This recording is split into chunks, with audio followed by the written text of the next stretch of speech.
그렇게 되면은 내가 가지고 있는 주식은 개떡상을.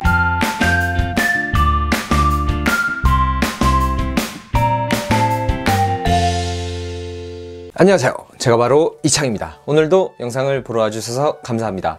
오늘은 제가 하려고 했던 건 아닌데 저희 아버지께서 저한테 야 이것 좀 해봐라 라고 해서 하는 거예요. 현대자동차의 주식을 구매를 했습니다.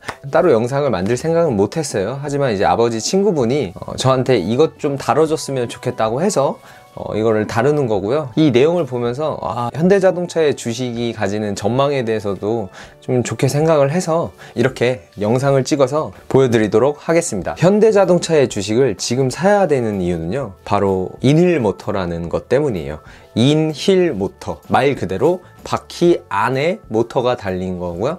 직관적으로 이해가 안 되시면 나인봇을 생각해 보시면 돼요. 바퀴 안에 모터가 달려서 그 모터를 회전시켜서 구동을 하는 방식이죠. 그런 것처럼 인힐 모터를 자동차에도 결합을 시켜보면 어떨까라는 생각에서 출발을 하게 된 건데요. 이 인힐 모터는 2009년부터 개발이 됐어요. 지금으로부터 한 11년 정도 됐겠네요. 이미 그리고 2017년부터 버스나 트럭에 현대가 적용을 시켜서 지금 운행 중이고요. 이 인힐 모터를 좀 공부를 해보면서 현대자동차가 가지는 미래 전망성이 현대가 큰 그림을 그렸구나 라고 느꼈습니다. 자동차 미생님이 인힐 모터에 대해서 굉장히 자세하고 세밀하게 전문적인 부분에 대해서 자동차 미생님이 잘 설명을 해주셨어요. 그래서 저는 그냥 간략하게만 설명을 드릴 테니까 좀 더 자세하게 보고 싶으신 분들은 자동차 미생님의 채널에 영상을 보시면 되겠습니다. 간혹가다 저는 기계공학 학생이잖아요. 학생. 저는 교수가 아니란 말이죠. 간혹가다 저한테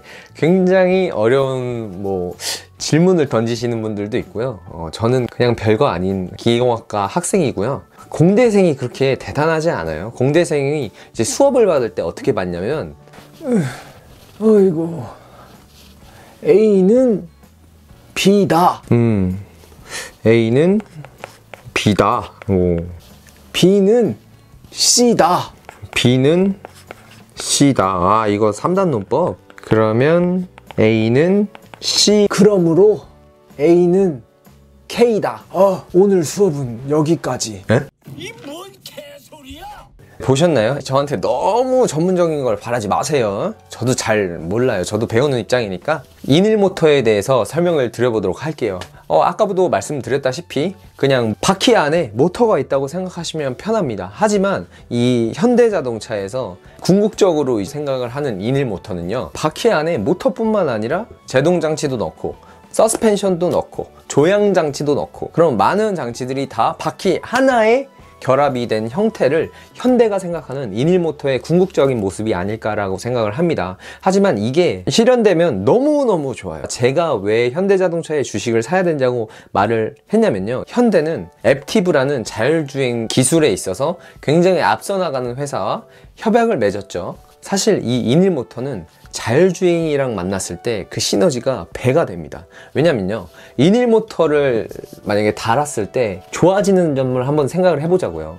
일단 차 바닥에 샤프트가 없어지겠죠. 일단 엔진이 없어지겠죠. 변속기가 없어지겠죠. 엔진과 변속기가 없어지면 엔진룸이 없어도 돼요. 우리가 테슬라 본네트 뚜껑을 앞에 열면은 또 트렁크가 나오잖아요.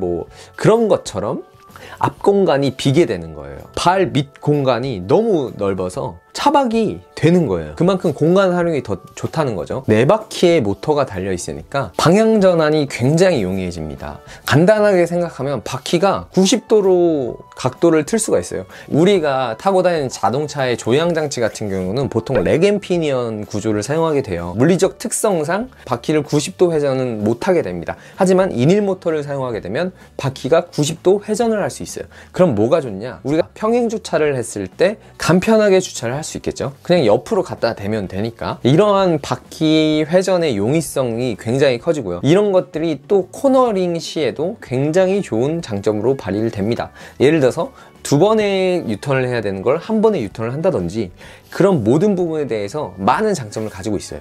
또 다른 장점은요, 바로 동력 전달에 대한 거예요. 뭐 이거는 전기차도 똑같지만 내연기관의 엔진 같은 경우는 굉장히 낮은 효율을 가지고 있는데, 이런 효율적인 문제 때문이더라도 인일 모터로 나아가면 좋겠죠. 하지만 이런 인일 모터를 2009년부터 개발을 했는데 현대가 아직까지 상용화를 못하고 있죠.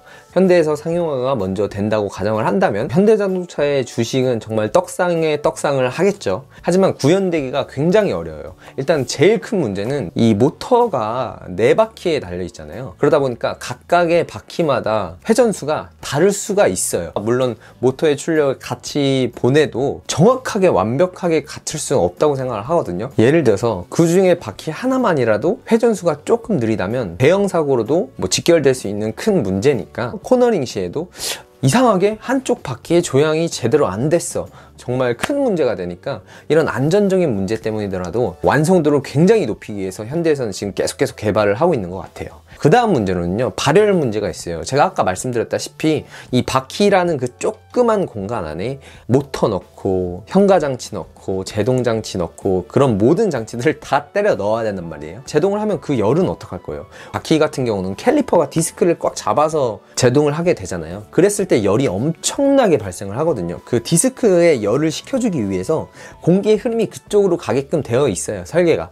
하지만 2인1 모터를 사용했을 때 이런 발열 문제를 어떻게 해결할 것인가에 대한 문제도, 내구성 문제 또한 또 다른 문제가 되겠죠. 이런 문제들을 해결하기가 정말 힘듭니다. 하지만 제가 봤던 현대자동차의 기술력과 미래 전망성을 봤을 때 그래도 빠른 시일 내에 2인1 모터를 상용화를 하지 않을까. 그래서 앱티브와의 자율주행 기술을 협약을 해서 2인1 모터를 단 자율주행 전기차가 나오지 않을까? 좀 조심스럽게 행복 회로를 돌려봅니다. 그렇게 되면은 내가 가지고 있는 주식은 개떡상을 됐어!